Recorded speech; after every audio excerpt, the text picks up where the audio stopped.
मंडळी नमस्कार. मी मिलिंद ठाकूर. मी कोकणवासी या यूट्यूब चॅनलमध्ये तुमचं स्वागत आहे. आज आपण चाललो आहे गुहागर तालुक्यामध्ये एक जुगाई मंदिर आहे. एकाच गावामध्ये एकाच ठिकाणी बाजूबाजूला एकाच नावाची दोन मंदिरं आहेत. अशा ठिकाणी असं ठिकाण आहे ते तुम्ही कुठेही बघितलं नसेल. तर ते बघण्यासाठी आपण चाललो आहे. तर नक्की आपण हा व्हिडिओ पूर्ण बघा की या मंदिरांचा काय इतिहास आहे याच्याबद्दल तुम्हाला जर माहिती हवी असेल तर नक्की हा व्हिडिओ बघा. आणि नवसाला पावणारी देवी आहे, तर नक्की जास्तीत जास्त संख्येने हा व्हिडिओ शेअर करा, लाईक करा आणि सबस्क्राईब करा. तर तुम्हाला मी दाखवतो. इकडे जाता जाता भातगाव पूल लागतो, तर भातगाव पुलावरचा तुम्हाला नजारा दाखवतो. हे बघा, ही समोर एक बोट पण आहे ती बघा त्या बाजूला.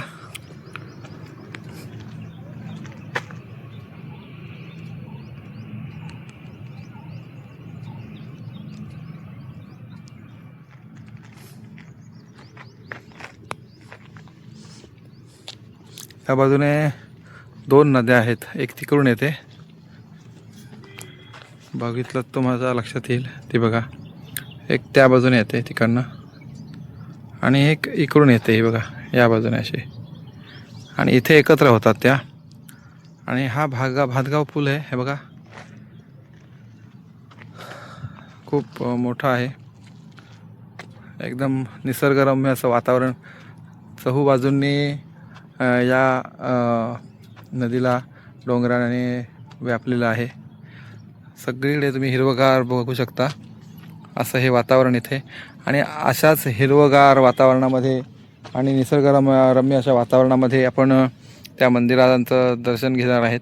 तर तुम्ही या ठिकाणी एकदा नक्की या. तिथे कोणत्या प्रकारचे कार्यक्रम असतात ते त्या संदर्भातली माहिती आपण घेऊयाच. आणि सर्व जे काही तिथली तुम्हाला कसं यायचं, इकडून रत्नागिरीकडून यायचं असेल तर कसं यायचं, आणि गुहागरकडून यायचं असेल किंवा मुंबईतून यायचं असेल तर कसं यायचं, याची तुम्हाला पूर्ण माहिती देतो. हा व्हिडिओ नक्की बघा.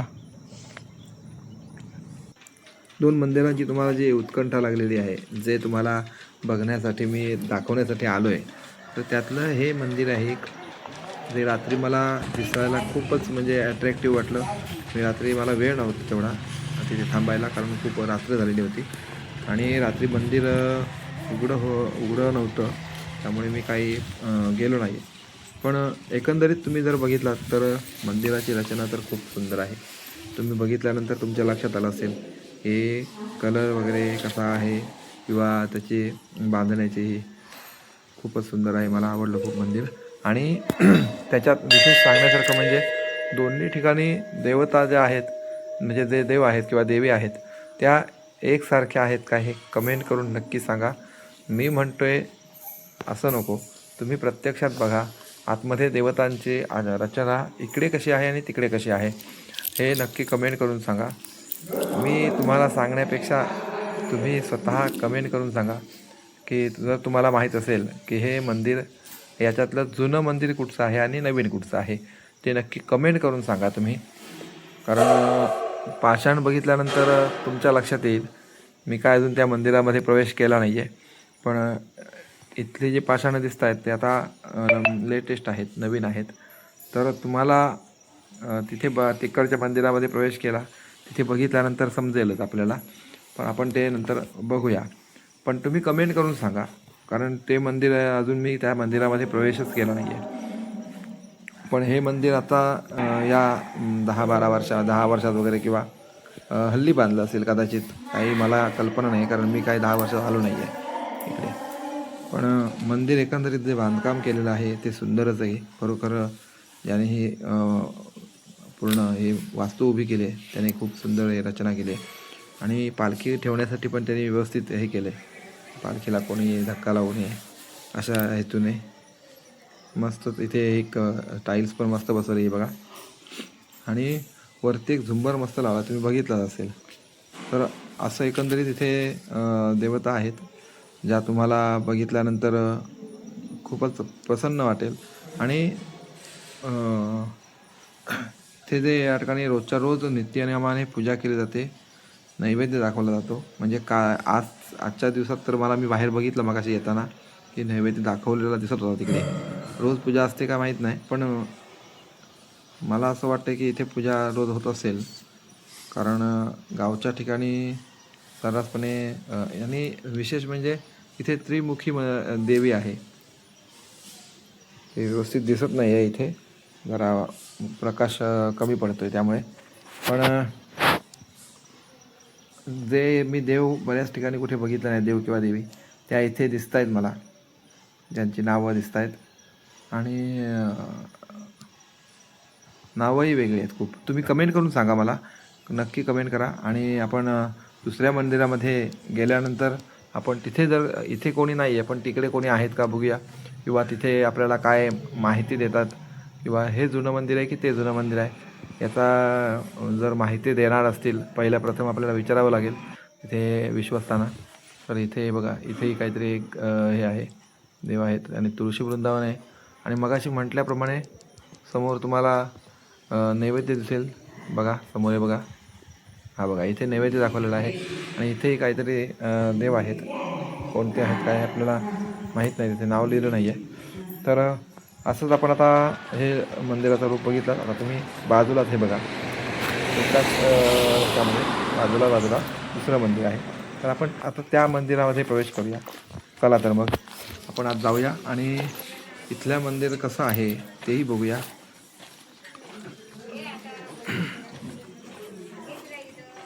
हे मंदिर मोठं दिसतं आहे खूप, म्हणजे 2 मजली आहे. तुम्ही मगाशीच बघितलं असेल व्हिडिओ आता चालू केला तेव्हा, तिथं ना येताना की हे उंच आहे खूप, वरती डबल आहे.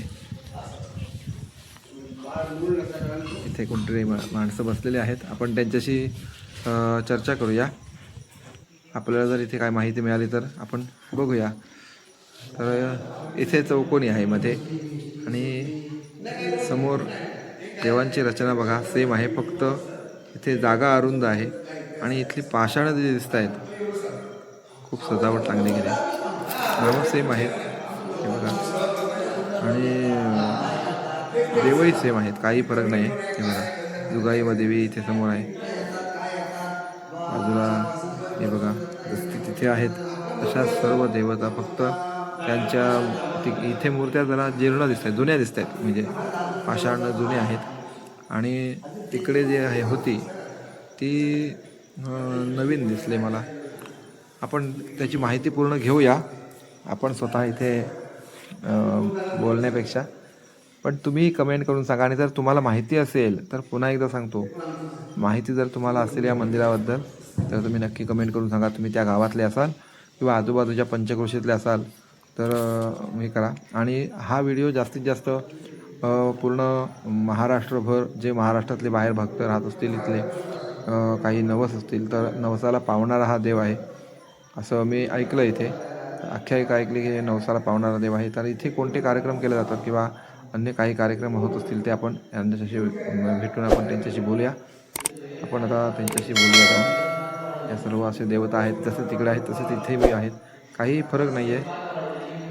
आणि हे मंदिर खूप सुंदर आहे.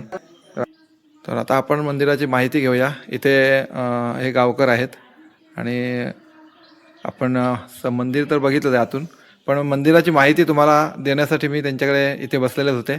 तर म्हटलं त्यांच्याकडे माहिती घेऊया. प्रथम आपलं नाव सांगा. मोतीराम शंकर गुरु. हां, आणि आपलं प्रमोद लक्ष्मण गोंधळे. हां, आणि तुमचं काय नाव? राजा जाधव. ओके. तर या मंदिराचं किती वर्ष जुनं आहे मंदिर? हा किती वर्ष म्हणजे 400 वर्षाच्या हां, अगोदरचा आहे. बरं. 400 वर्ष पूर्ण झालेलीच आहे. ओके. मूर्तीवरून सुद्धा दिसतंय की खूप जुनं मंदिर आहे, पुरातन आहे. परंतु आता तुम्ही हे 8-9 वर्षापूर्वी बांधलेत ना? हां हां. तर तुमचे इथे जे कार्यक्रम असतात, उत्सव असतील किंवा अन्य जे काही कार्यक्रम असतात ते केव्हा असतात? आमचा तो जागर म्हणून असतो. हां, तो कधी असतो? जागराला रूपं लागतात सरावला. श्रावण महिन्यात. किती दिवस असतात ते? ते 10 दिवस. 10 दिवस. म्हणजे थोडक्यात नवरात्रासारखं असतं. म्हणजे असतो आमचा सप्ताह असतो. सप्ताह असतो. हां. सप्ताह तो कधी कुठच्या तिथीला चालू होतो? तो एकादशीला रूपा लागतो. हां, एकादशीला सुरुवात होतो. तो काय हां. शुद्ध का कृष्ण पक्षाचे की शुक्ल पक्षाचे?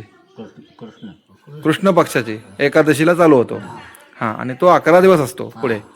हां, 7 दिवस असतो. 8व्या दिवशी समाराधन असते, दहीहंडी असते ना, दही अंडी असते. हां, त्या दिवशी म्हणजे दही अंडी कशी असते तुमच्याकडे, काय असतं म्हणजे आम्ही इथे आता हा माझ्या मोठे इथे? मडकं घेतो. हां मडकं घेतो. हां मडक्यात तो शिका असतं, शिक्यात मडकं ठेवतो. हां आणि अंडी आपण जो फोडतो ना, हां, ती कशी फोडता, म्हणजे उडी मारून डोक्याने फोडता की दांड्याने? तीन थर, 2 थर. हां, म्हणजे दही खाल्यासारखंच थोडक्यात. दही घाला त्याच दिवशी. त्याच दिवशी समाप्ती असते. समाप्ती. हां, म्हणजे ज्या दिवशी गोकुळाष्टमी असते त्या दिवशी गोपाळकाल्या दिवशीच त्याची समाप्ती असते. असा यांचा कार्यक्रम असतो. अन्न जेवण असं म्हणजे महापात्र. हां, त्यानंतर मग हां समाराधन असते. ओके. आणि तुमचं ते आणखीन काय कार्यक्रम असतात इथे? थोरली दिवाळी. हां हां, थोरल्या दिवाळी असतो. थोरली दिवाळीला सुद्धा आम्हाला रुपये लागतं. हां तर खेळ असतो, गोंधळ असतो. हां रुपये लागल्यानंतर तिसऱ्या दिवसाला गोंधळ असतो. हां गोंधळ झाल्यानंतर खेळ नमन होतं. हां मग पुढं काय नाही, मग रुपये काढलं जातं. हां. आणि पुढे शिमग्याला काय असतं? शिमग्याला रुपये लागतं. हां घोड्या सणा दिवशी रुपये लागतं. हां रुपये लागल्यानंतर आज गाव जमतो. हां गाव जमल्यानंतर आज माडावर गाव जातो. जाबजाबानी करतात, हां माडावर जातात. हां माड आणला जातो. हं, सुरमाड आणला जातो. हां सुरमाड आणल्यानंतर आज तो गाव जत्रा भरते. हां जत्रा भरल्यानंतर गाव लोक आज तो माड खेळवीत नाचवीत हां आणून हां आज तो उभा करतात. हां हां, उभा म्हणजे होळी उभी केल्यानंतर करतात. हां तिथे जाबजाबान्या सगळ्याच्या होतात. हं, जाबजाबान्या झाल्यानंतर हं, आज गावदेवाला देतो. हां गावदेवाला झाल्यानंतर ढोल हं, वाजंत्री वाजवीत होमाजवळ जातात. हां होमाजवळ गेल्यानंतर हं, होमाला आम्हाला ब्राह्मण गाव त्याची पूजा करतो. हां पूजा झाल्यानंतर आज आग लागते. हां होळी हां अग्नी पेटवतात. होलीला आग लागते. हां आग लागल्यानंतर हं, मग तो देव हां उठवून हां गाव होमावाटला होलीवर जाते. होमावाटला फिरवतात. हां नाचवतात, हां फिरवून करतात हं, आणि मग मानाला जातो. बरं. आणि इथल्या देवाची ही काय आहे, म्हणजे प्रचिती काय आहे? प्रचिती म्हणजे लोकांना अनुभव काय आहे मंदिराबद्दल? मग त्यानंतर हां देव भोवनी झाली हं, का आमचा खेळ होतो. हां कानावर तो खेळ होतो. हां आज मराठ्यांकडनं जे पालखी शेवटच्या दिवसाला येते, हां शेवटच्या दिवसानंतर तो आमचा खेळ होतो. हां खेळ आज चतुर्शीमाचा खेळ. हं, चतुर्शीमाचा पब्लिक फुल हवं तसं जमतं. हां. ते रंग व्यवस्थित होतो. तरी किती असतात माणसं अंदाजे? तरी जवळजवळ 1000च्या आसपास. हां, म्हणजे खूप मोठ्या प्रमाणात असतात कार्यक्रम. तर रात्रीचा रात्रीचा ना? आणि नाटक वगैरे काय किंवा? आता तोच खेळ म्हणजे खेळाचा तो रंग. Okay okay. हां, म्हणजे तुमच्याकडे असं म्हणतात. हां, नमन असतं. हां बरोबर. तो गुणभरच आमचं करतात. हां बरोबर. आणि त्याच्यात त्या खेळात नाटक गवलन बिवलन ती सगळं हां, भाग असतो. असा प्रकार असतो. बरोबर. तर इथे हे मंदिराचं आख्यायिका काय आहे किंवा काय तुम्हाला माहिती आहे? किंवा इथे आपण जे आता लोक येतात त्यांना एक सांगण्यासारखं म्हणजे असं की नवस असतो एखाद्याचा किंवा काय मनातील मनोकामना असतात त्या पूर्ण करण्यासाठी लोक येतात. तर त्याबद्दल लोकांचा काय अनुभव आहे? तर लोकांचा अनुभव असा आहे. हां आम्ही इथे आज ज्या माणूस आला तर त्यानं सांगितल्यानंतर हं, आम्ही गावलो. तिथीच्या टायमाला हं, गावलोक जमतो हं, आणि तिथं जो नवस हं, त्याचा काय असेल मनातलं हेतू पूर्ण करायचे तो नवस बोलतो. हां तो नवस बोलल्यानंतर त्याचा जो काय त्याला मोबदला मिळाल्यानंतर हं, फुल नाही फुलाची बाटली आणून देतो बरोबर. मंदिरासाठी. बरोबर मंदिरासाठी. बरोबर. आता झाल्यानंतर आज नेहमी हं, नेहमी हां आम्ही पाषाण बोलवतो. हां पाषाण बोलवतो. पाषाणावर लोक रत्नागिरीपासून हां काय मुंबईपासून हां काय गोगरपासून हां. या काय बाकीच्याच गावातून हां आज लोक येतात. बरोबर. तिथं आल्यानंतर त्यांना अनुभव पटतो. हां अनुभव पटल्यानंतर काय गोष्टी आज गावाच्या सल्ल्यान केल्या जातात पण न केल्या जातात बरोबर. अशी ही बाजू आहे. पण ते मग आज त्यांना अनुभव पटल्यानंतर आम्ही त्यांना बाहेर ये, तुम्ही कुठले काय असेल तर तपास करा आणि मार्ग काढून द्या. बरोबर.